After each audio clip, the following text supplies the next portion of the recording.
I went into it with a basic understanding of the law, and I was just astonished at what they were teaching agents, that the Fourth Amendment does not exist on the border.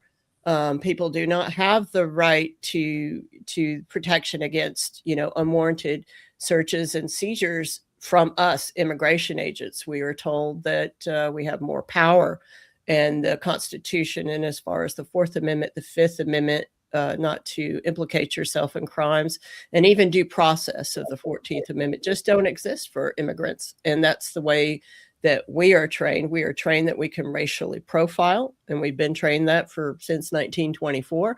And the Supreme Court has agreed with it since all that time. Kavanaugh just reaffirmed it, quite honestly. That's right. But within, 100 miles of any land or water barrier, and that's 2/3 of the United States population. Most people don't realize that. That's right. Not just the southern border. We can pretty much do what we want. And unlike in criminal law, Frank, when you would go and arrest somebody for something, you probably had to get them to a judge within about 48 hours, according to the law. In immigration, there's no such law, because immigration is considered to be civil law. Right. And there's nothing in the Constitution or the law that says that we have a time limit for as long as. Let's hit the pause button, because you just said things that we can't gloss over. They just blow your mind, right? Yeah, I want our viewers to kind of process this, because it's going to take them a while. Mm-hmm. One of the things you just said is within 100 miles of the border, which is about what, 2/3 of the United States? It's 2/3 of where the United States population lives. So 2/3 of the population is affected by that. Okay. So, and you essentially don't have Fourth Amendment rights against search and seizure when it comes to Border Patrol stopping you. Do I have that right? You have that right. And so when you think about your local and state police, let's say you're driving around, you're going to the grocery store, the police have to have probable cause to stop you, or they have to have reasonable suspicion to stop you for a traffic violation, because traffic violations are minor. But if they want to stop you for like drugs or something, they got to have some probable cause, right? So they have to have a reason. They have to have seen you do a drug deal or something like that, right? And because you can't look at somebody, typically you're not supposed to look at somebody and be able to tell their immigration status. Border Patrol, immigration agents from Border Patrol, ICE, and Customs and Border Protection, which is CBP, they only need reasonable suspicion. So your very presence around where we consider there to be high smuggling activity, and the color of your skin, boom, 2 causes, I got you. Yep. I can stop you for anything. Yeah. And so I can literally stop you for anything, make it up. Your car's heavily laden, your car's looks like it's riding too high. You didn't look at me when you passed. You looked at me too long when you passed. And we can just make it up and basically stop you for anything. And at our checkpoints, our Border Patrol checkpoints, we only need mere suspicion. So the fact that you are driving on a road that our checkpoint popped up on, you have to stop. And if you don't, I'm going to flatten your tires. That's right. So that's the way it's going to go. And then we just start digging until we get to where we want to be and charge you with. And what about, is there a differentiator for within 20 miles of a border? So there is a 25-mile differentiation for Border Patrol agents on the border. And that difference is we do not need a search warrant to go onto your personal property and search buildings and outhouses and all that other stuff, as long as we don't go into your domicile. We would need a search warrant for your domicile, but we can go in and then dig around in your barns and everything else, and there isn't crap you can do about it.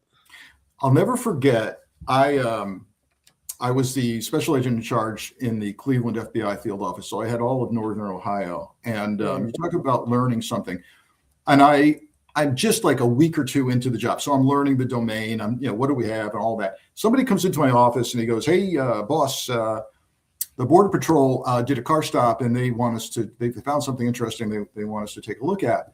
And I said, hold on a minute. I'm sorry. Did you just say, we're in Cleveland, right? Yes. I said, the Border Patrol did a car stop here in Cleveland, Ohio? And they said, yes. And I said, I don't understand. And they explained that Lake Erie is an international border. Yeah.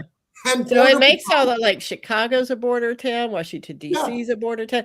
And you look up in the Northeast with where those you got all those small states like Connecticut and Maine and all that. Pretty much the entire Northeast, that little pocket up there, yeah. y'all are all screwed. People now need to understand this is why you need to buy Jenn's latest book. All right, so the training sounds like it was deficient then. I can only imagine what it looks like now. What are you hearing about how long the training is and what's missing? Anything there? Border Patrol is saying that their training is still the same. CBP, I believe, is saying that their training is still the same. But, you know, like I just demonstrated, it's fairly inadequate. You could walk up to any field agent out here and ask them, what's the difference between reasonable suspicion and probable cause? And 9 out of 10 of them aren't going to be able to answer that question. Sure. And so what happens is agents like me with a little bit more education and can write a little bit better, we end up doing all the narratives for all these agents in court documents. And then what you see too down here, and in my studies after leaving the Border Patrol, is the agents tend to use canned narratives. And so they're actually all wrong, and they'll have the wrong names. They'll even misgender the person, like not intentionally trying to misgender as we would think of it nowadays. They're just cutting and pasting. They're just cutting and pasting. That's what they're doing.